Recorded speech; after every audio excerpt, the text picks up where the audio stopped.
Before we begin, allow me to share a brief personal reflection. A few years ago, I traveled to a remote village in eastern part of Indonesia. The journey took planes, boats, and hours of rough roads. When I finally arrived, a local elder welcomed me with a quiet smile and said, "We may live far from Jakarta, but our hopes are the same." That hit me very hard in my heart.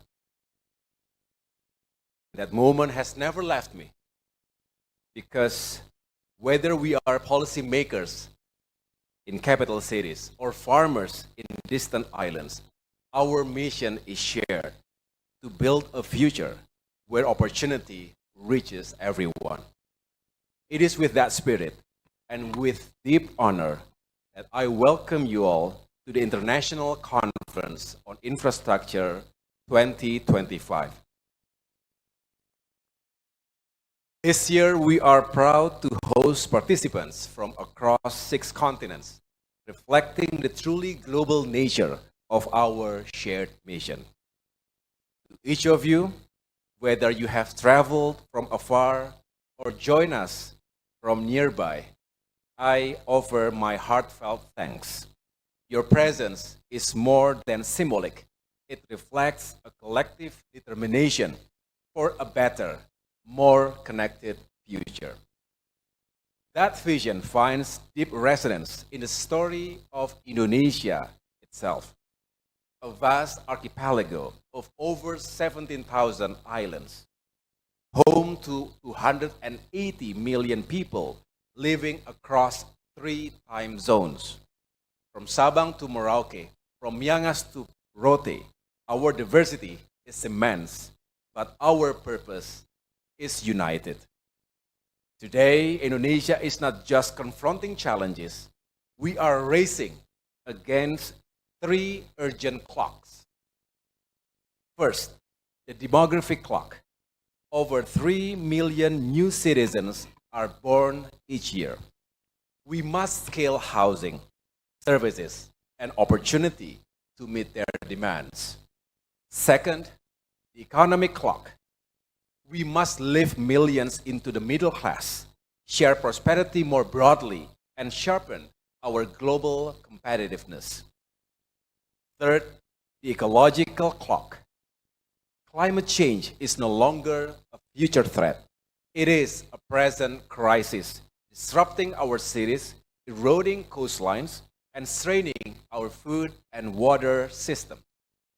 It is precisely against this backdrop of urgent opportunity and rising risk that we convene ICI 2025 under the theme Sustainable Infrastructure for the Future, Innovation and Collaboration. Let this not be just another forum. Let it be a launchpad for bold, transformative action. This decade will define Indonesia's trajectory. Our success will depend on what we build, how we build it, and above all, who we build it for.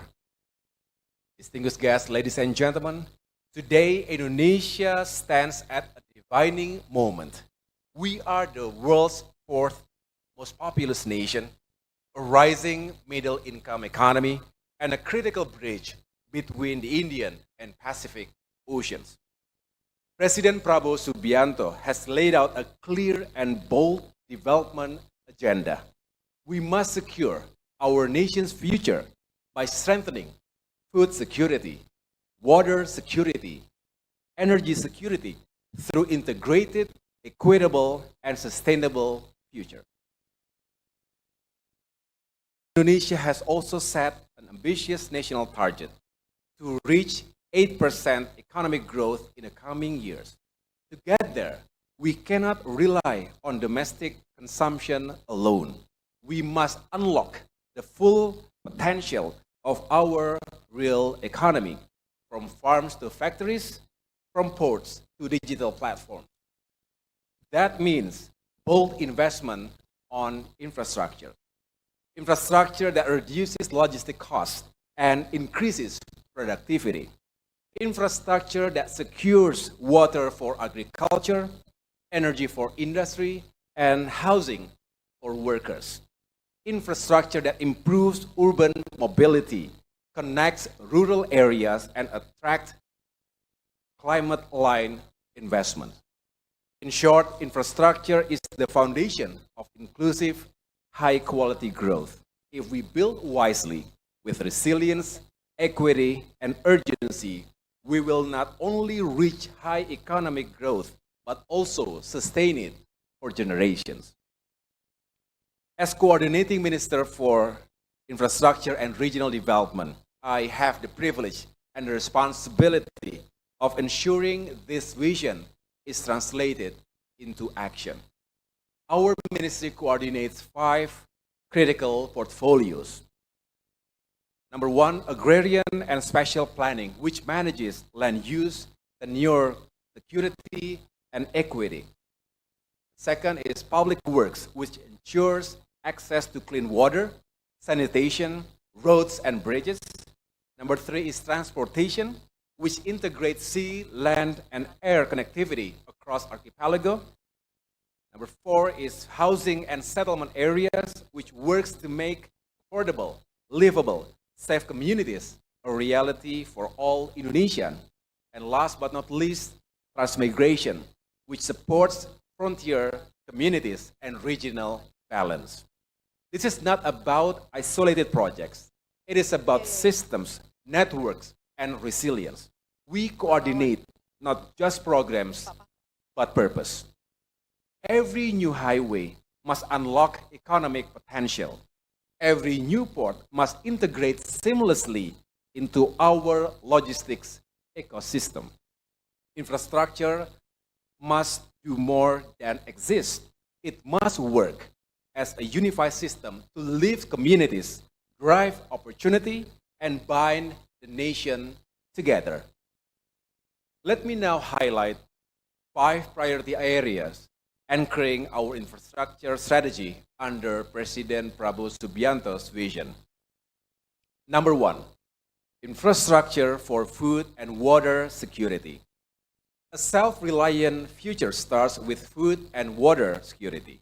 That is why we are rehabilitating over 2.5 million hectares of irrigation, building multi-purpose dams, expanding cold storage, and strengthening agro-logistics. In Central Java, modern irrigation and resilient rural roads are already raising yields and improving farmers' incomes. We are investing not just in agriculture, but in the infrastructures that enables it to thrive. Number 2, clean energy infrastructure. Indonesia's energy future must be both secure and sustainable. We are scaling up solar, hydro, geothermal, and waste-to-energy alongside smart grids and rural electrification. Electric vehicle growth, industrial demand, and digital infrastructure will sharply increase energy demands. Our new national electricity supply plan, 2025-2034, targets 69.5 gigawatt in additional capacity, 76% from renewable and storage. These efforts are part of our long-term commitment to achieve net zero emissions by 2060. Number 3, seamless and equitable connectivity. We are building integrated transport corridors, rail, roads, ports, and airports, especially in underserved regions like Papua, Maluku, Nusa Tenggara, Kalimantan, and Sulawesi. Connectivity must reach all corners of our archipelago. We are also accelerating digital infrastructure. Broadband is as vital as bridges in a digital economy. The growth of AI-ready data centers will expand access to education, healthcare, and opportunity nationwide. Number 4, livable and resilient cities. By 2045, over 70% of Indonesians will live in cities without actions. Today's urban challenges will become tomorrow's crisis. We are investing in affordable housing, transit-oriented development, green buildings, air quality, and flood control. In Northern Java, land subsidence and sea level rise threaten millions. We are responding with a multi-phase initiative to protect coastal populations aligned with our climate adaptation goals.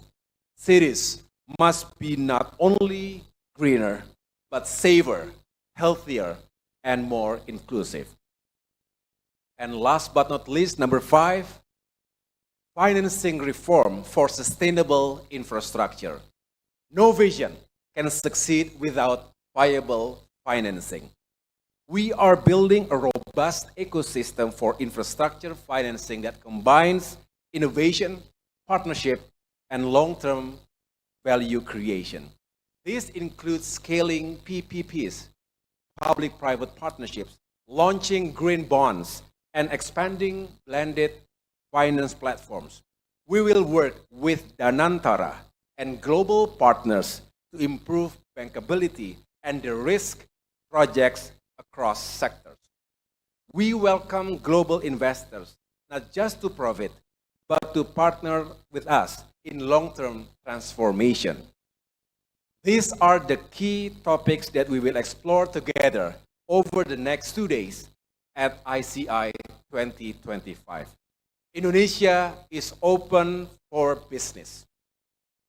But we are also clear, investment must align with our national priorities, climate commitments, and people-first development goals. Distinguished guests, ladies and gentlemen, we believe that infrastructure is no longer just a national concern. It is part of a broader global compact that advances climate resilience, equity, and peaceful cooperation. In ASEAN, we are working to integrate transport, energy, and digital infrastructure to enhance regional connectivity, competitiveness, and supply chain resilience. In the G20, Indonesia is actively promoting infrastructure financing that is not only greener, but also fair, more accessible, and more responsive to the real needs of developing and emerging economies. Through South-South cooperation, we are sharing practical models of inclusive and climate-aligned infrastructure. These range from coastal protection and rural electrification to blended finance instruments and digital connectivity for remote communities. Our approach is grounded in humility and purpose. We are here to learn, to lead, and to co-create. As the world's third largest democracy and a natural bridge between Asia, Africa, and the Pacific, Indonesia stands ready to contribute to a global development agenda that is not only sustainable, but also just. Because prosperity must be inclusive, and sustainability must reflect the realities of countries like ours, where resilience is built not in boardrooms alone, but in farms, villages, coastlines, and informal economies. Distinguished guests, ladies and gentlemen, as we look ahead, let us remember that infrastructure is not just about what we build, but about what we enable.